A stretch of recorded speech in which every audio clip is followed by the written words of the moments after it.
This is going to talk about the benefits of our personnel groupings and how we can be multiple in what we're doing. This year, our first year of the game against Luther College, we rushed the ball 45 times in one game, and then our last game against UW-Platteville, we threw it for a school record 66 times. And it's just based on what we're doing and how multiple we can be.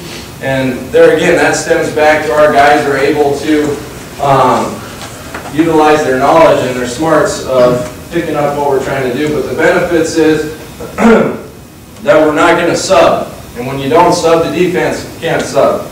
And that goes into our conditioning and practice. And then it also allows us, a lot of the time, we'll be in 11 personnel.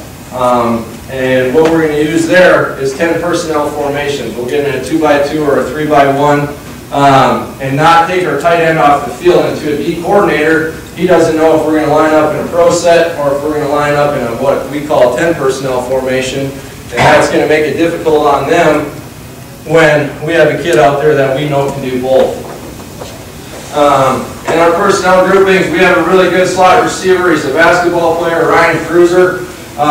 He came out this year when Coach Schmidt got the job. Another guy I'm pretty thankful that came out to play football, to be honest with you.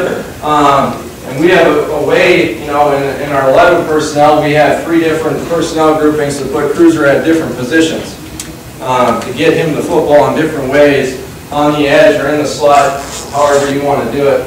And like I said, this is a way to get your players in different spots to allow them, you know, a lot of you guys have really good football players in your program. Everybody has one in particular that you want to get the football. Well, this is a way to ensure you can get them the ball.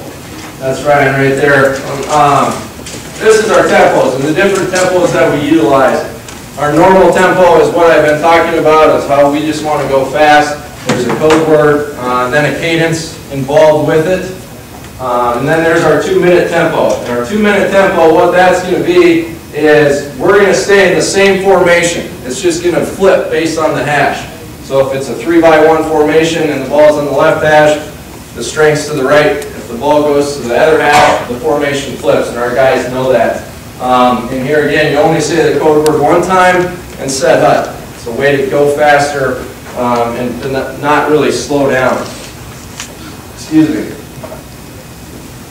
I would highly suggest this next one. This is one thing that we utilize at Northern Illinois a ton. It's a one-word play. And what that means is, it literally means everything. So fruit and apple. If you were to ask any one of our football players, fruit and apple, they know the formation, they know the motion, they know the play, they know every part of it. And you build this in from the beginning of August. When we were at Northern Illinois, we had 42 of these. Now that's a crazy amount because it's been built into the program for so long, but at UWL right now we have 3 of them. And it's literally one signal and everybody on the sidelines yelling it out. And it's very cool to see them retain that information and how fast we're able to go with it.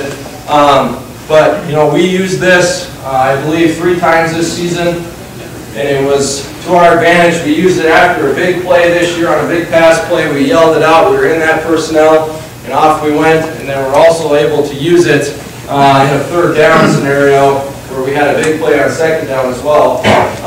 To use that, like I said, just yelling one word, and they know it because it's been ingrained in their mind. And we don't change any part of it. So fruit and apple doesn't, one week is one formation, and then the next week it's a different formation. It's one thing the entire time the moment you get it installed. Next is our look plays. I know a lot of you all do this. Whether we're using this to actually look for what the defense has given us, or if we're just trying to slow our own tempo down. We can utilize it for both situations if we're trying to find out what coverage they're in, or if we want to slow ourselves down and not have to huddle. This is a way for us to do it. Then another thing, we did this a couple times this year, is the fake look. If you look a lot in a game, we're going to implement this in where all of a sudden it's a certain word that we say, and then it's the code word. They look over, pause for a count, snap the football. In my opinion, that's going to get, if If you look enough, the defense is going to start to look to their sidelines to see if the coach is going to adjust their call, and then all of a sudden the ball snap. And hopefully we can utilize that to our advantage up front especially. Jet read. This is honestly the biggest piece to our offense. The slot position is one of the key ingredients to our success this year. This is Ryan Cruiser. I know I've talked about him, but you know, I love the kid. He's one of the hardest workers we got on the team, and very fortunate to have him come out. But this is a huge part of what we do. And we practice our jet time up every single day in practice. We have an early outs period that's designed for special teams, while any guys that aren't in special teams, we utilize them to do the jet time up with the quarterback, and we don't have a coach snapping the football. I'll make our centers come over there and do it with us, because to me you need all three of the guys involved. You need the center, you need the quarterback, and then obviously the guy doing the jet to work on it. But like I said, the mesh point needs to be natural, and the snap point is critical. As many as you probably know that run this type of stuff, that we're going to snap the football when he gets to the near tackle. And what that's going to do, that's going to allow everything to happen not too fast and not too slow. If they don't, and it's funny to watch that if we're reading the left end and the jet's coming from here and we have a freshman quarterback and he doesn't understand where he needs to snap it at yet, he's just going to get smoked in the face because the DN is going to be free coming up the field. So very important that they understand the snap point and how crucial that it is for you. Another thing that we'll use, hopefully the film will get rolling here, that we're going to utilize all of our guys to carry our football with this. We're going to use our X receiver, our Z receiver, our definitely our slot receiver, and then also get into empty and use our running backs as well to utilize all of our guys that are playmakers and get them the football with doing this type of stuff. And the last thing, our quarterbacks, when we do jet read, they have the opportunity to keep the football. Now, Tarek Yagi, if I were to bet, we've never timed his 40, but he probably runs over a 5 flat. When I was at Northern Illinois, Drew Hare ran a 4.99. He rushed for 990 yards.